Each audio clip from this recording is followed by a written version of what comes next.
Whether you're a nature lover or someone looking up to soak up the sun and surf, Florida's playground has something for everyone. Florida truly has some of the best outdoor activities. Let's get right into it. So water activities, beaches and surfing. In Florida, some of the top beaches for surfing is Cocoa Beach and New Smyrna Beach.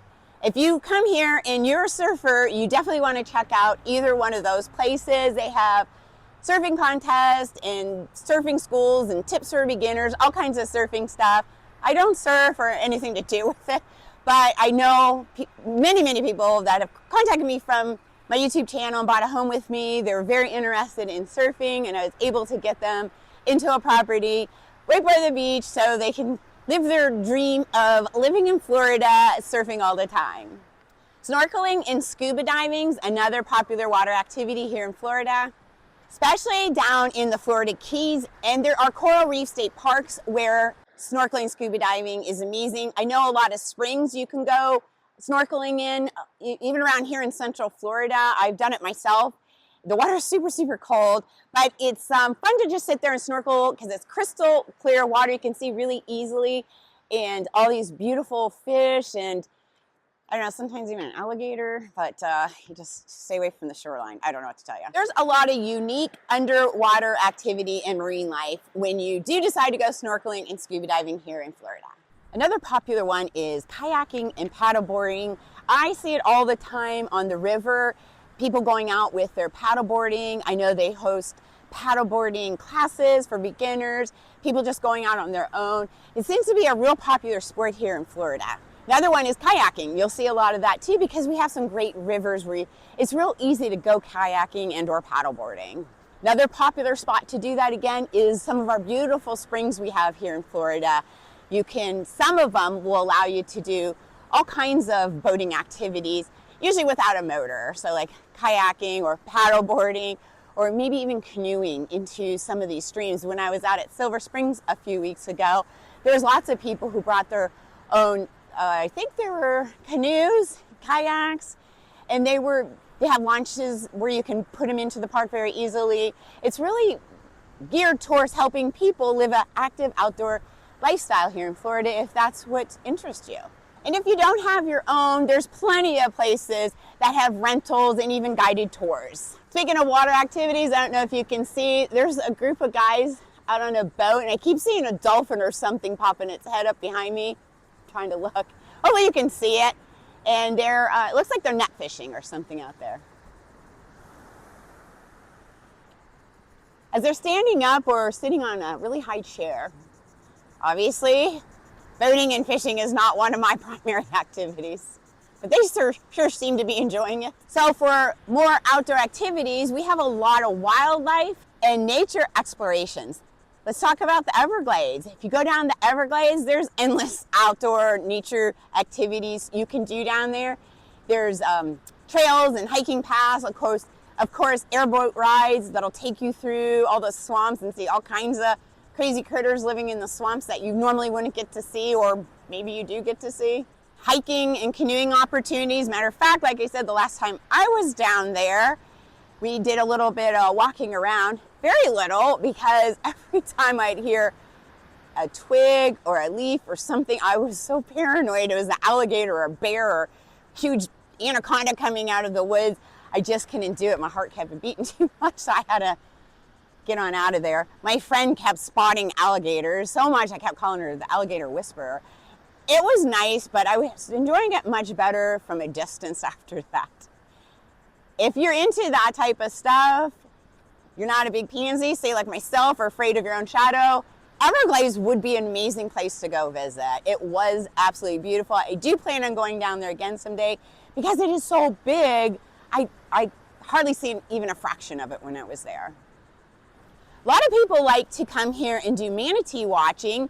Some of our springs offer that as well, such as like Crystal River Springs and Blue Springs State Park.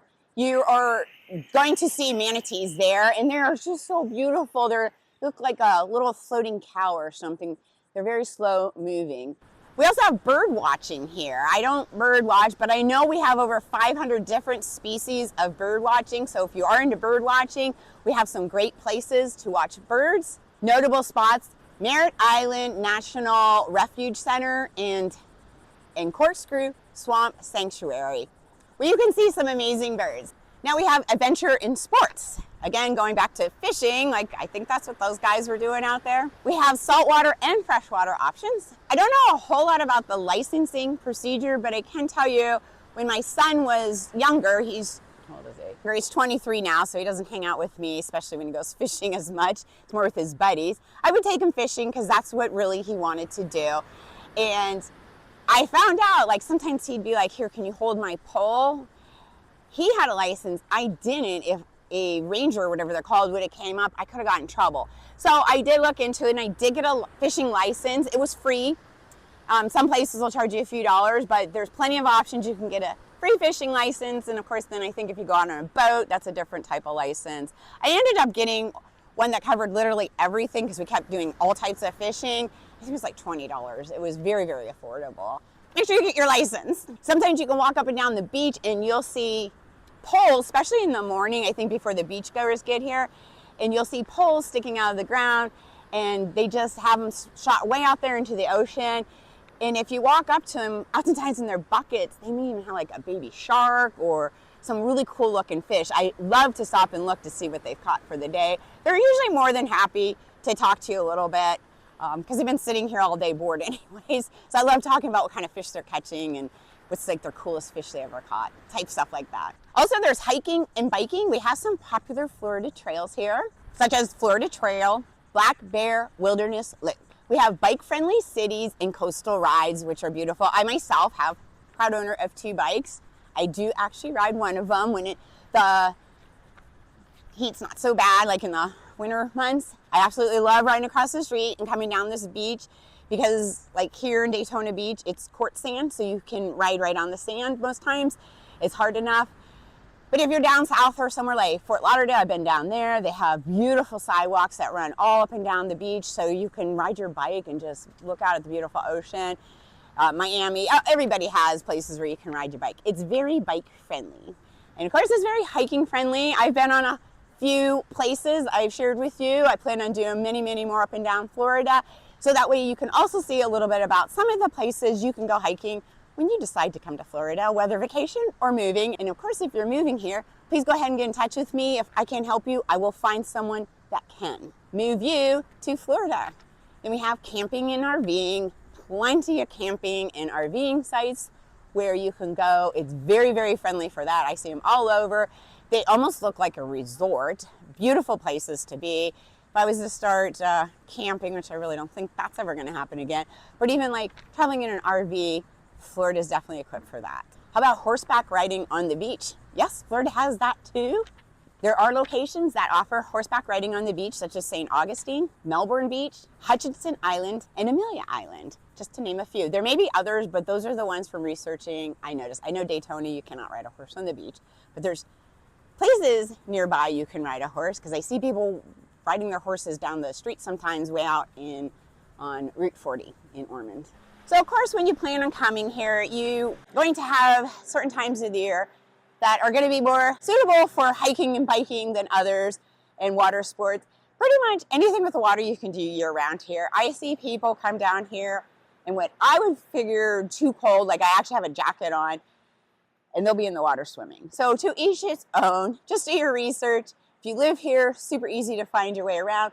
Great place to live if you are looking to have some outdoor activities. Just come on down and explore Florida's natural beauty. And if there's anything I can do to help you, please let me know. Thanks for watching. See you on the next one.